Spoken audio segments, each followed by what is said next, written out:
Hello friend, कैसे आप सभी लोग। उम्मीद है सभी लोग बहुत ही अच्छे होंगे, स्वस्थ होंगे, मस्त होंगे और ज़बरदस्त होंगे और अपनी तैयारी कर रहे होंगे सीटेट के लिए, जो कि आपका एग्ज़ाम होना है 8 फरवरी को। उम्मीद है आप लोग बहुत बेहतरीन तरीके से तैयारी कर रहे होंगे और अपने इस चैनल पर आपको हम नियमित रूप से भी क्लासें दे रहे हैं। हिंदी की क्लास दे रहे हैं, सामाजिक विज्ञान की, विज्ञान की और मैथ्स पेडागोजी की। जहाँ तक संभव हो पाएगा संस्कृत की भी क्लासें आपको यहाँ पर करवाई जाएंगी।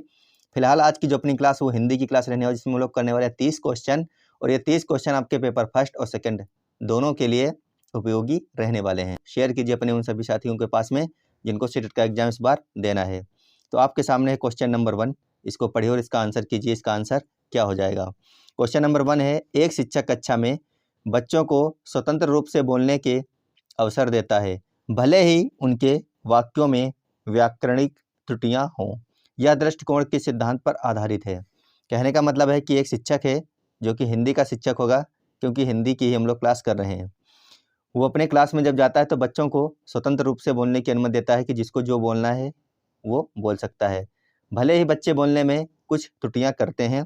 तो यह दृष्टिकोण किस सिद्धांत पर आधारित है। पहला ऑप्शन है व्यवहारवादी, दूसरा ऑप्शन है संरचनावादी, तीसरा ऑप्शन है रचनावादी, जबकि चौथा ऑप्शन है व्याकरण अनुवाद। आंसर कीजिए एक बार सभी लोग। तो इसका सही आंसर हो जाएगा ऑप्शन नंबर सी। यहाँ पर यह है रचनावादी। चलते हैं अपने अगले क्वेश्चन पर। क्वेश्चन नंबर 2 है आपके सामने, जब शिक्षक बच्चों की मातृभाषा का उपयोग हिंदी सीखने में सेतु के रूप में करता है। क्या हो जाएगा यहाँ पर। जब शिक्षक बच्चों की मातृभाषा का उपयोग हिंदी सीखने में सेतु के रूप में करता है तो किस प्रकार की कक्षा व्यवस्था को दर्शाता है। एक भाषी कक्षा, द्विभाषी कक्षा, बहुभाषी कक्षा या फिर औपचारिक कक्षा। तो आप लोगों को आंसर करना है क्वेश्चन नंबर 2 के लिए। तो यहाँ पर आपका सही आंसर हो जाएगा ऑप्शन नंबर सी। क्या हो जाएगा, बहुभाषी कक्षा। आप लोग एक कॉपी और पेन ले लीजिए, जिसमें आप लोग 1 से लेकर के 30 तक के नंबर लिख लीजिए। जो क्वेश्चन सही होता जाए उसके सामने सही का टिक जरूर लगाते चलना। लास्ट में बताना कितने क्वेश्चन आप सही सही कर पाए।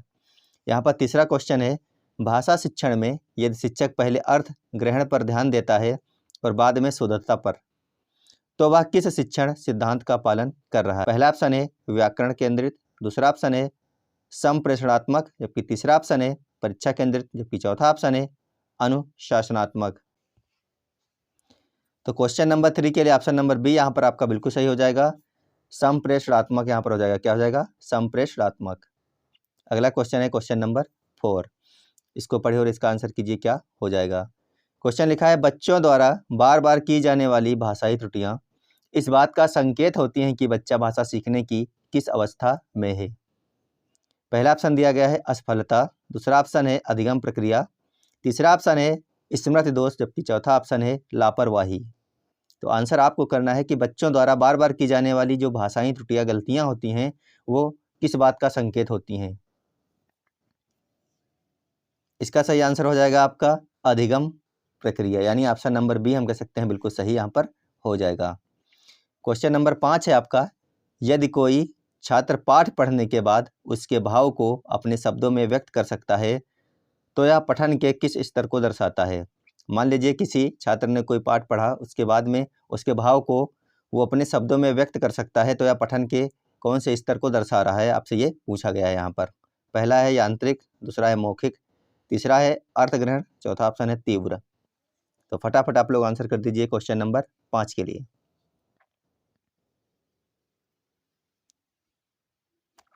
तो इसका सही आंसर हो जाएगा अर्थ ग्रहण। क्या हो जाएगा, वह अर्थ ग्रहण कर पा रहा है। अगला क्वेश्चन है क्वेश्चन नंबर 6 यहाँ पर, इसको पढ़िए और इसका आंसर कीजिए एक बार सभी लोग।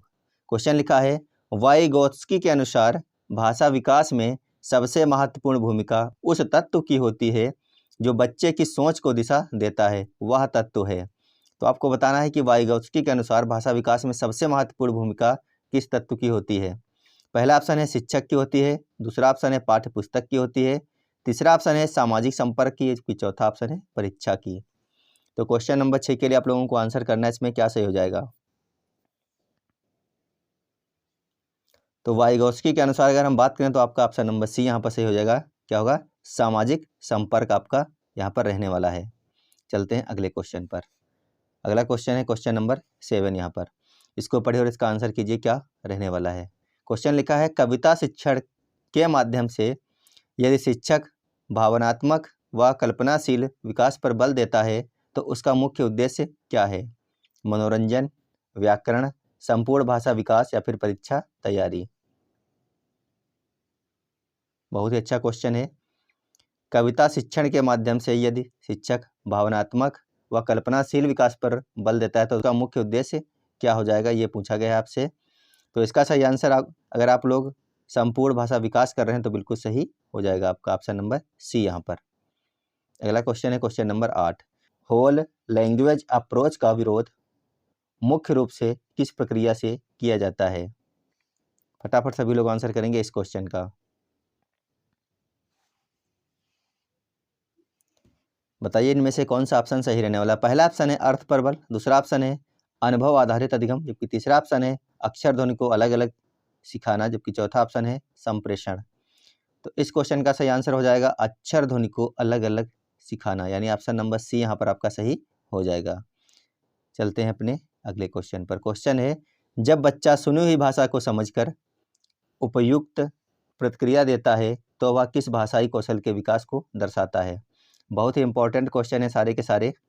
यहाँ से आपको कई सारे क्वेश्चन देखने को मिलने वाले हैं। ये जो क्वेश्चन है ये आपका 1 नंबर यहाँ पर पक्का कर देगा, क्योंकि बहुत बार आपके एग्जाम में बन चुका है। तो यहाँ पर पहला ऑप्शन है लेखन, दूसरा ऑप्शन है पठन, यहाँ पे तीसरा ऑप्शन है श्रवण, चौथा ऑप्शन है व्याकरण।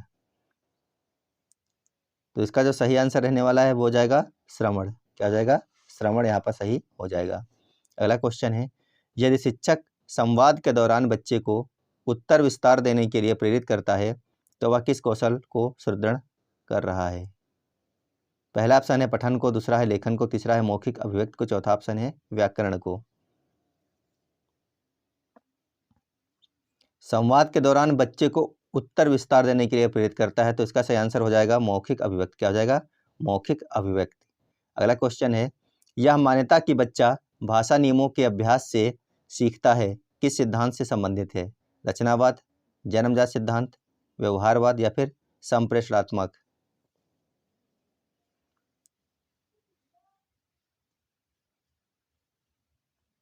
इसका सही आंसर हो जाएगा ऑप्शन नंबर सी। क्या हो जाएगा?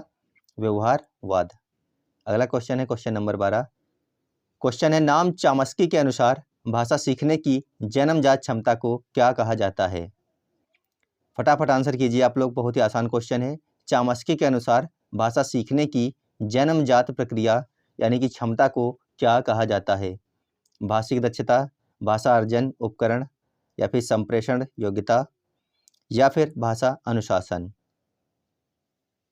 तो इसका सही आंसर हो जाएगा भाषा अर्जन उपकरण। चलते हैं अगले क्वेश्चन पर। क्वेश्चन है, समूह चर्चा के माध्यम से भाषा ना किस शिक्षण विधि का उदाहरण है? व्याख्यान, संवादात्मक, अनुकरण या फिर अनुवाद? तो समूह चर्चा के माध्यम से भाषा सिखाना, यहाँ पर आपका सही आंसर हो जाएगा संवादात्मक, यानी ऑप्शन नंबर बी हम कह सकते हैं बिल्कुल सही है। अगला क्वेश्चन है, TLM का प्रभावी उपयोग भाषा शिक्षण में इसलिए आवश्यक है क्योंकि? टीचिंग लर्निंग मटेरियल की यहाँ पर बात हो रही है।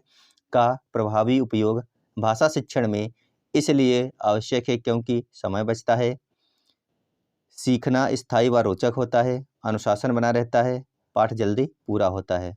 तो इसका आंसर आप लोग कर चुके होंगे। इसका सही आंसर हो जाएगा सीखना स्थायी व रोचक होता है, ऑप्शन नंबर बी। अगला क्वेश्चन है, यदि बच्चा बोलने में अच्छा है लेकिन लिखने में कमजोर है तो वह किस स्थिति को दर्शा रहा है? यहाँ पर आपको बताना है। पहला ऑप्शन है भाषा असफलता को, दूसरा ऑप्शन है कौशल असंतुलन, तीसरा ऑप्शन है बुद्धि दोष, जबकि चौथा ऑप्शन है स्मृति दोष। इसका आंसर करते हुए एक बार आप लोग क्लास को शेयर जरूर कर दीजिए। बहुत ही कम लोग क्लास में जुड़े हुए हैं। एक बार अपने साथी मित्रों को इस क्लास को शेयर कर दीजिए। हम लोग बहुत ही जल्द 10 से 12 मिनट में 30 क्वेश्चन करते हैं। अगर यही 30 क्वेश्चन आप दूसरी जगह करने जाएंगे तो कम से कम 40 से 45 मिनट में 30 क्वेश्चन कराए जाते हैं। यहाँ पे फास्ट ट्रैक रिवीजन हम लोग करते हैं अपनी क्लास में। तो इस क्वेश्चन का सही आंसर आपका रहने वाला है, इस क्वेश्चन का सही आंसर है कौशल असंतुलन, यानी ऑप्शन नंबर बी। अगला क्वेश्चन है, लेखन कौशल के विकास के लिए सबसे पहले किस तत्व पर कार्य किया जाना चाहिए?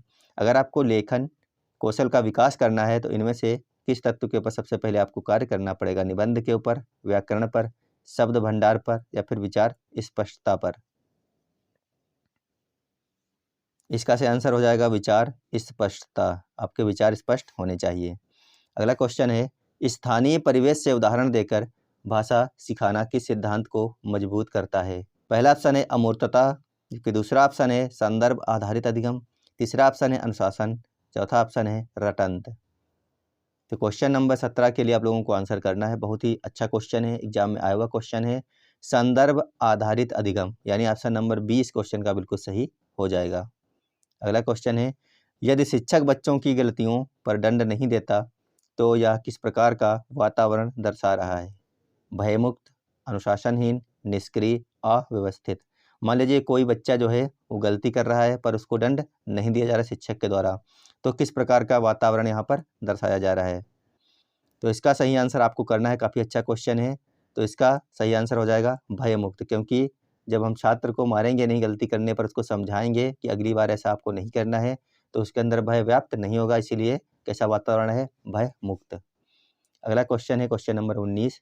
क्वेश्चन लिखा है, भाषा शिक्षण में मूल्यांकन का मुख्य उद्देश्य क्या होना चाहिए? तुलना करना, डर, सीखने में सुधार, असफल घोषित करना। तो भाषा शिक्षण में मूल्यांकन का जो मुख्य उद्देश्य है वो आपका यहाँ पर होना चाहिए सीखने में सुधार, यानी ऑप्शन नंबर सी हम कह सकते हैं यहाँ पर बिल्कुल सही हो जाएगा आपका। अगला क्वेश्चन है क्वेश्चन नंबर 20। लिखा है, श्रवण और पठन को ग्रहणशील कौशल इसलिए कहा जाता है क्योंकि इनमें नियम होते हैं, इनमें भाषा ग्रहण की जाती है, इनमें लेखन होता है या फिर इनमें बोलना आवश्यक है। काफ़ी अच्छे क्वेश्चन हैं और आपके एग्जाम में आए हुए क्वेश्चन है। दोनों पेपर में इस प्रकार के क्वेश्चन बनते हैं। इसका सही आंसर होने वाला है इनमें भाषा ग्रहण की जाती है, यानी ऑप्शन नंबर 20 क्वेश्चन का सही हो जाएगा। अगला क्वेश्चन है, बच्चों से स्वयं प्रश्न बनवाना किस स्तर की सोच को विकसित करता है? स्मरण, समझ, विश्लेषण, रचनात्मक। काफ़ी अच्छा क्वेश्चन, ये भी इंपॉर्टेंट क्वेश्चन है। इसका सही आंसर होने वाला है ऑप्शन नंबर डी, रचनात्मक कौशल को विकसित करता है यहाँ पर। अगला क्वेश्चन है, कविता शिक्षण में लय और ताल पर ध्यान देना किससे संबंधित है? लेखन से, उच्चारण से, व्याकरण से या फिर पठन गति से? इस क्वेश्चन का सही आंसर हो जाएगा उच्चारण। क्या हो जाएगा? उच्चारण यहाँ पर सही हो जाएगा आपका।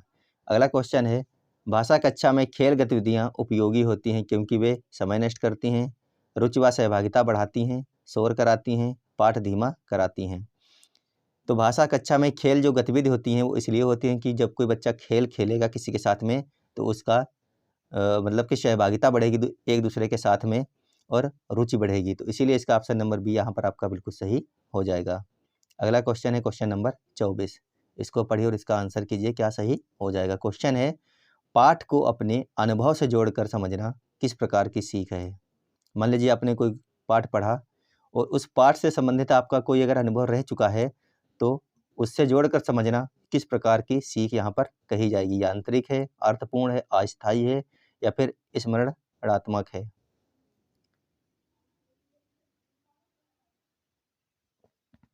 तो इसका सही आंसर हो जाएगा अर्थपूर्ण है। कैसी है? अर्थपूर्ण सीख है ये। चलते हैं अगले क्वेश्चन पर। क्वेश्चन है, भाषा कक्षा में शिक्षक की सबसे उपयुक्त भूमिका क्या होनी चाहिए? नियंत्रक के रूप में रहे, ज्ञानदाता के रूप में रहे, मार्गदर्शक के रूप में रहे या फिर परीक्षक के रूप में रहे? शिक्षक की सबसे उपयुक्त भूमिका के बारे में बात की गई है। क्वेश्चन कई बार आपके एग्जाम में बन चुका है, आपको आंसर भी आता होगा। इसका सही आंसर हो जाएगा मार्गदर्शक के रूप में होनी चाहिए। अगला क्वेश्चन है, वास्तविक जीवन स्थितियों में भाषा का प्रयोग किस दृष्टिकोण को दर्शाता है? व्याकरण केंद्रित, संप्रेषणात्मक, अनुवादात्मक या फिर रटंत? तो वास्तविक जीवन स्थितियों में भाषा का प्रयोग किस दृष्टिकोण को दर्शाता है? आपसे क्वेश्चन पूछा गया था, आप लोगों ने आंसर कर लिया होगा।